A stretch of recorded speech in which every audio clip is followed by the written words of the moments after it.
छत्तीसगढ़ का पूवर्ती वो इलाका जहां सालों तक नक्सलियों का दबदबा रहा, अब तेजी से बदल रहा है। इस दौरान मुख्यमंत्री विष्णुदेव साय की सरकार के बाद सुरक्षा बलों का अभियान तेज हुआ है और बड़ी संख्या में नक्सली सरेंडर कर रहे हैं। हिड़मा के ढेर होने के बाद हालात और बदले हैं। जहां कभी 3-4 दिन पैदल चलकर शहर पहुंचना पड़ता था, तो वहीं अब सुरक्षा कैंप और बनती सड़कों से गांव शहर से जुड़ रहे हैं और साइकिल मिलने से ग्रामीणों की रफ्तार भी बढ़ गई है। छत्तीसगढ़ का पूवर्ती वह इलाका है जहां कभी कदम रखना भी खतरे से खाली नहीं था। घने जंगल, पहाड़ियों से घिरी वही जमीन है जिसे सालों तक नक्सली लीडर हिड़म्मा और देव का गढ़ माना जाता रहा है। यहाँ न सड़कें थी, न आवाजाही के साधन, न ही सुरक्षा की कोई गुंजाइश। ग्रामीणों का शहर तक पहुंच पाना किसी संघर्ष से कम नहीं था। लेकिन अब हालात बदल रहे हैं। मुख्यमंत्री विष्णुदेव साय की सरकार बनने के बाद नक्सलियों के खिलाफ लगातार अभियान चलाया जा रहा है। केंद्र सरकार द्वारा नक्सली खात्मे की डेडलाइन जारी होने के बाद बड़ी संख्या में नक्सली सरेंडर कर रहे हैं और हाल ही में सबसे खतरनाक माने जाने वाले नक्सली लीडर हिड़म्मा को सुरक्षा बलों ने ढेर कर दिया है। इसमें है कि हमारे जो सुरक्षा बल जो है सीआरपीएफ हो गए, जिला पुलिस हो गए, ये सभी जो है सिविक एक्शन प्रोग्राम के तहत से नियमित रूप से हमारे डिस्ट्रिक्ट एडमिनिस्ट्रेशन के साथ जुड़े हुए हैं। सिविक एक्शन प्रोग्राम के तहत ही जो साइकिल है उसका वितरण किया जा रहा है।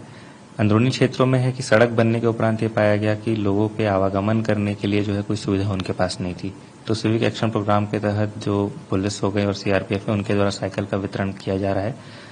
इससे काफी लोगों को सुविधाएं हो रही है। 5 से 10 किलोमीटर की दूरी जो पहले वो चल के जाना पड़ता था उन्हें पीडीएस का राशन लेने के लिए या फिर नॉर्मल अपने उप स्वास्थ्य केंद्र तक जाने के लिए, अब साइकिल के माध्यम से चल रहे हैं, तो लोगों के जीवन में जो है काफी सुधार हो रहा है। बदलाव की लहर में पूवर्ती की किस्मत भी पलट रही है। जहां कभी 3-4 दिन पैदल चलकर शहर पहुंचना पड़ता था, वहीं अब सुरक्षा कैंप खुलने के बाद सड़कों का जाल तेजी से बिछ रहा है। सरकार और सुरक्षा बलों के सिविक एक्शन प्रोग्राम के तहत ग्रामीणों को साइकिलें दी जा रही हैं, जिससे सालों से जंगलों में सिमटे लोग अब आसानी से शहर से जुड़ रहे हैं। पहले जिन लोगों को पैदल जिला मुख्यालय सुकमा जाने में 2 से 3 दिन लग जाता था, अब वह साइकिल मिलने के बाद अपने जीवन की रफ्तार को बढ़ा रहे हैं और तेजी के साथ आवाजाही करने में सफल हो पा रहे हैं।